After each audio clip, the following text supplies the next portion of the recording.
In this part, I am going to talk about sustainable transportation system, vehicle glider model and its MATLAB simulation. The fossil fuel based transportation system has many challenges. One of the major challenges limited fossil fuel and supply. As we know that we are having only 1300 billion barrels of proven reserve oil, while we are consuming 85 million barrels of oil every day. It means that after some time we shall not be having the fuel to drive our transportation system. Now next challenge is global climate change. As we know that after burning the fossil fuel, we are getting carbon dioxide as an emission. Excessive carbon dioxide in the environment captures more heat on the earth's surface, which consequently raises the temperature of the environment. Well, there are other emissions from the fossil fuel burning. That includes carbon monoxide, nitrogen oxide, volatile organic compound, sulfur oxide, and particulate matters. These are causing the health issue to the human being. So we will have to think of a transportation system that must be sustainable in a nature. So for a sustainable transportation system, our transportation system must be operated on an energy source which should be long lasting in the nature, and that energy must be clean. Obviously that system must not be having any impact on the human health. So considering these 3 points, we are going to think of the energy source electrical energy. Now look at over here. The electrical energy is produced by the renewable energy sources, nuclear energy, as well as this can also be obtained from coal and oil. While if we are thinking of the gasoline as a medium or diesel as a medium, these gasoline and diesel can be obtained only from the coal and oil.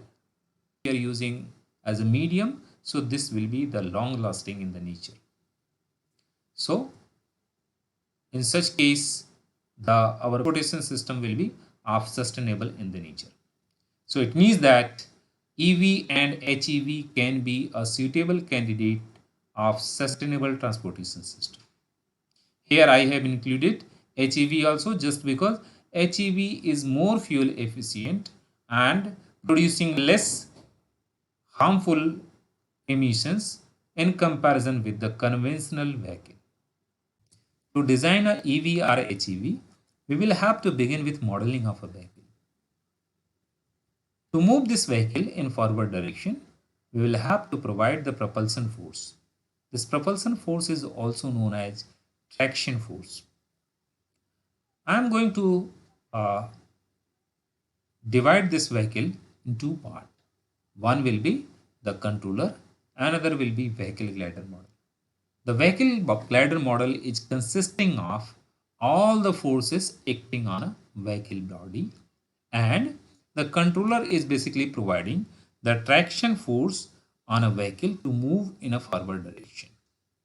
So to move a vehicle in a forward direction, the traction force has to overcome all the resistive forces that will include rolling resistance, aerodynamic drag, weight resistance, and the forces to accelerate the vehicle if the velocity is not constant.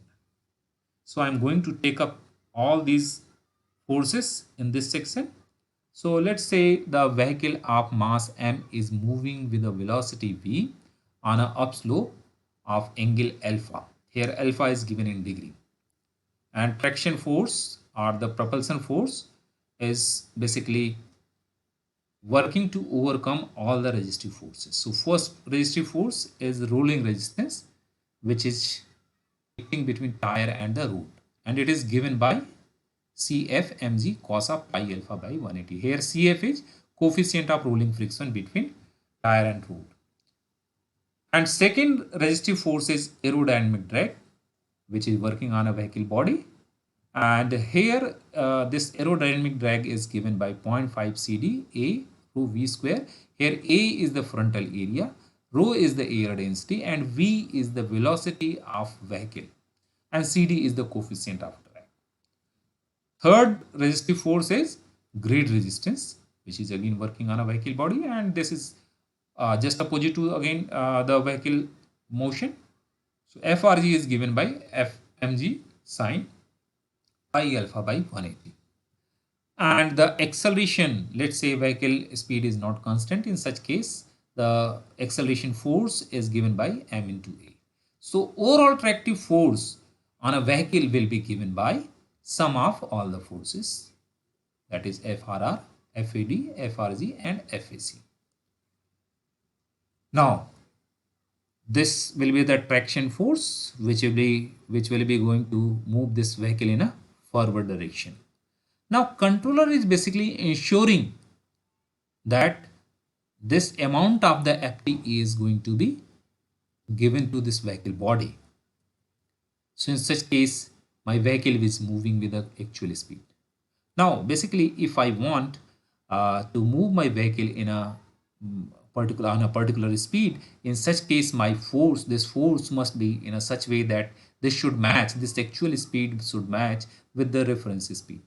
So for this one, I'm taking the reference of this one, and the actual is here, this one here I'm generating the error signal, and this from this error signal this controller is generating traction torque or traction force to move this vehicle in a forward direction with the reference speed. So the actual speed, if you want to calculate, is your m into a. So just by dividing by m, we will get the acceleration. And if the acceleration is going to be integrated, in such case, we will get actual speed. Now let's understand this controller. Here in this model, I am going to use the PID controller.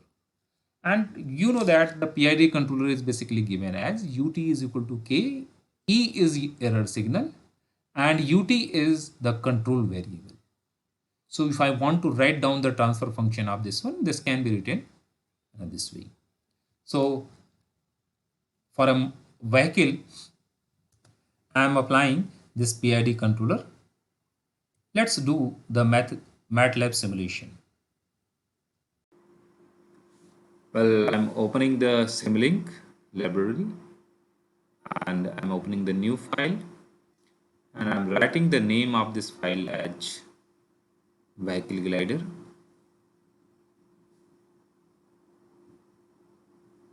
And I'm saving this one.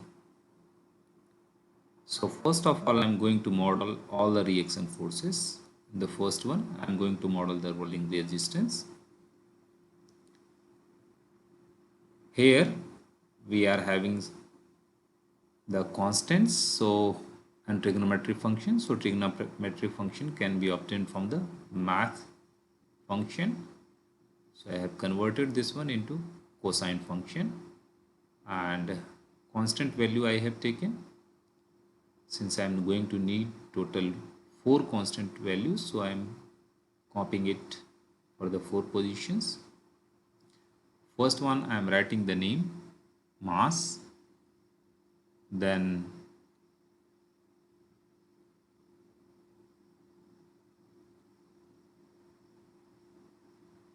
we are having the coefficient of friction, CF,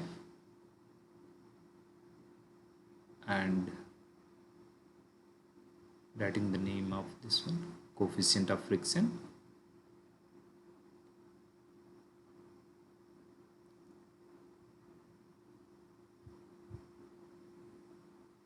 And gravitational acceleration, Z, and last one is the grade, that is alpha.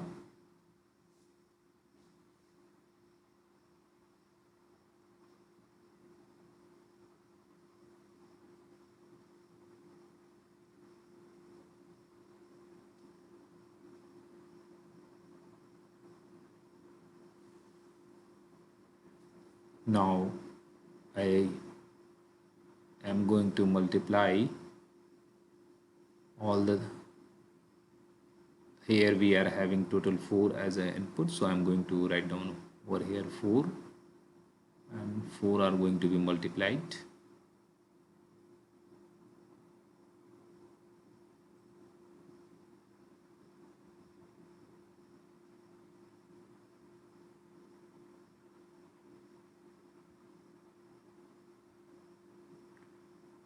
Now this is the rolling resistance, rolling friction. I'm making the subsystem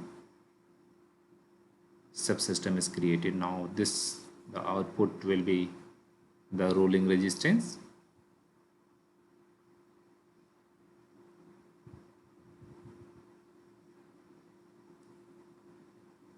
and here I'm going to write down the output as FRR. So now I'm going to model the second one, that is the gate resistance.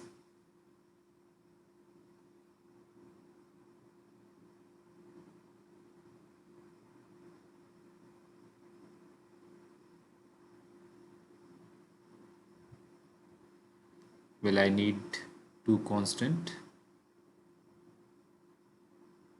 and a product trigonometric function also I need.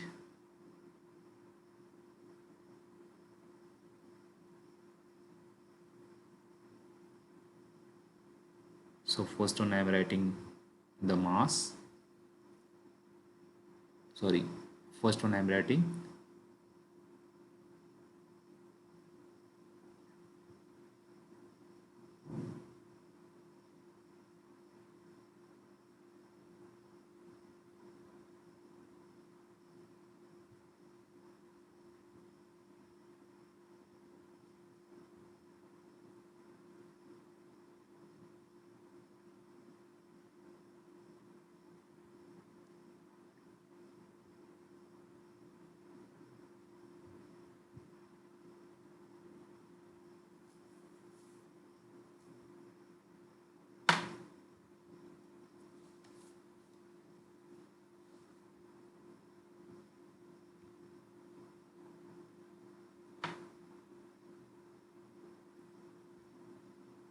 well, first one is grade, and grade is multiplied with the sine function,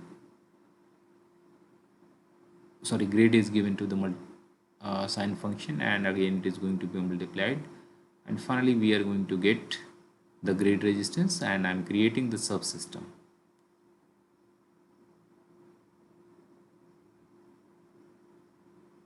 So here we will get the grade resistance, and output will be FRG. So I'm mentioning this one FRG.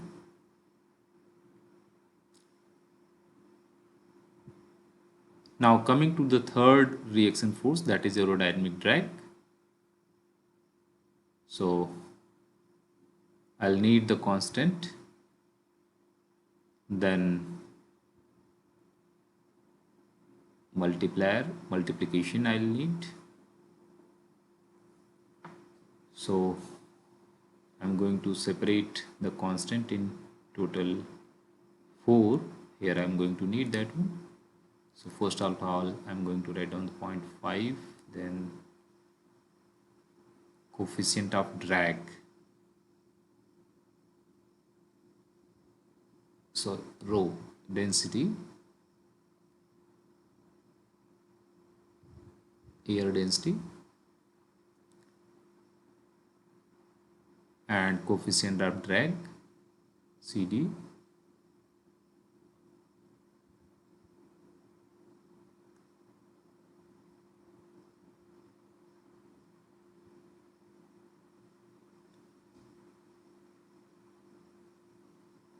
and frontal area A.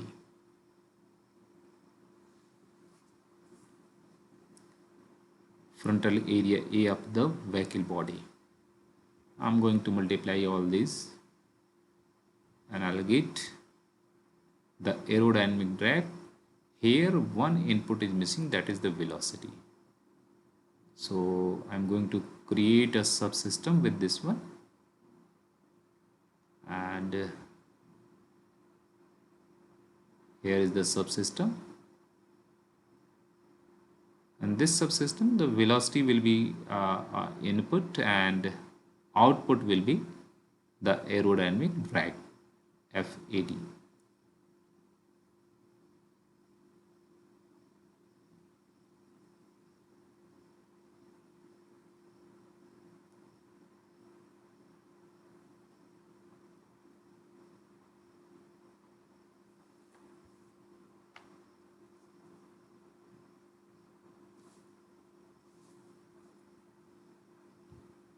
Well, I have modeled all the reaction forces. Now I am going to add all the reaction forces. So for this one, I need a sum block.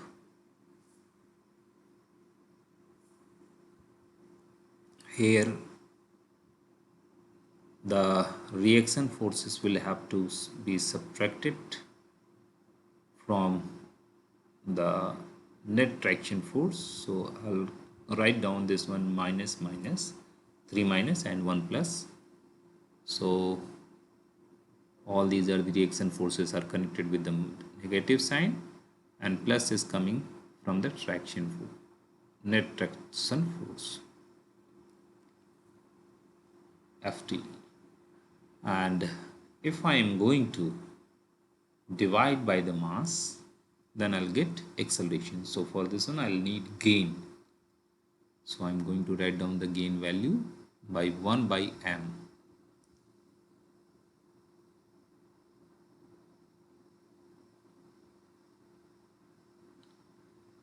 And so the output of this one will be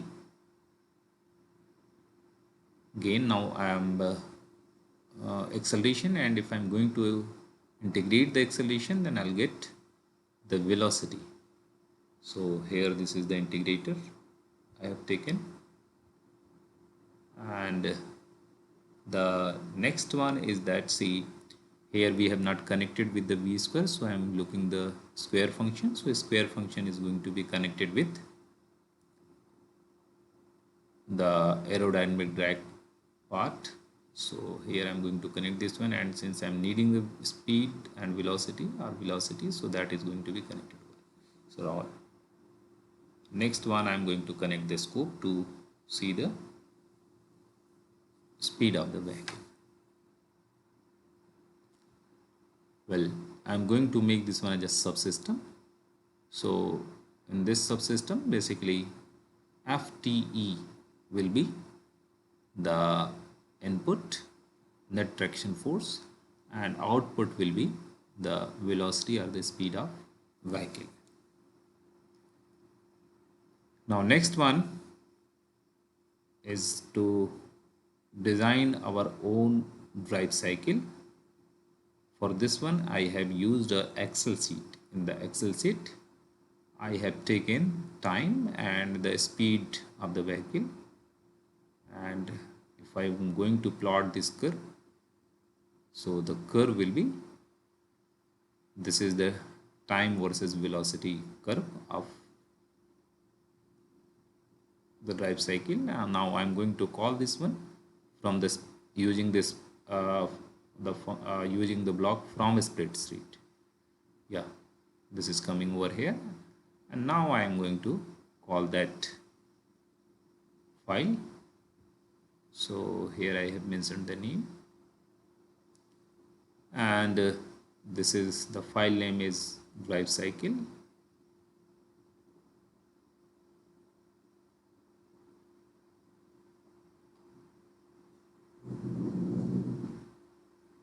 Well, now I have applied this one. So this is the reference speed of the vehicle. Now next one I'm going to look at the controller, PID controller I'm taking.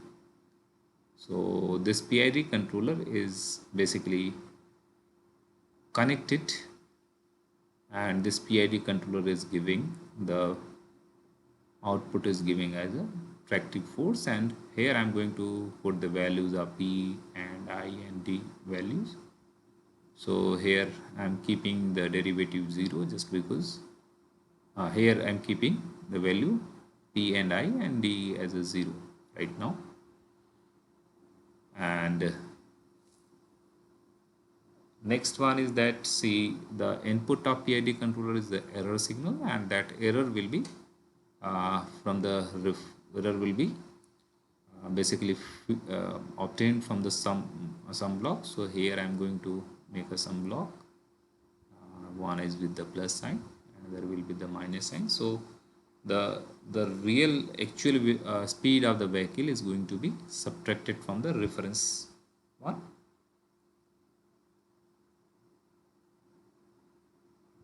Here I am connecting this one. I am taking this one as the actual speed of the vehicle.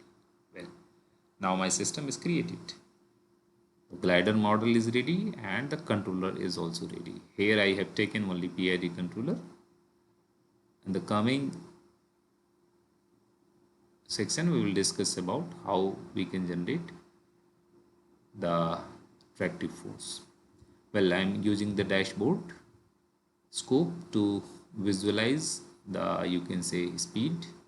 So here I have chosen the reference speed and the actual speed.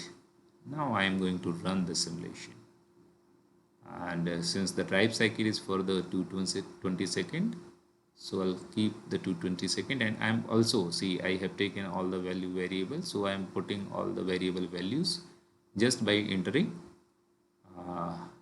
in the command window. However, this can be done by using the load command.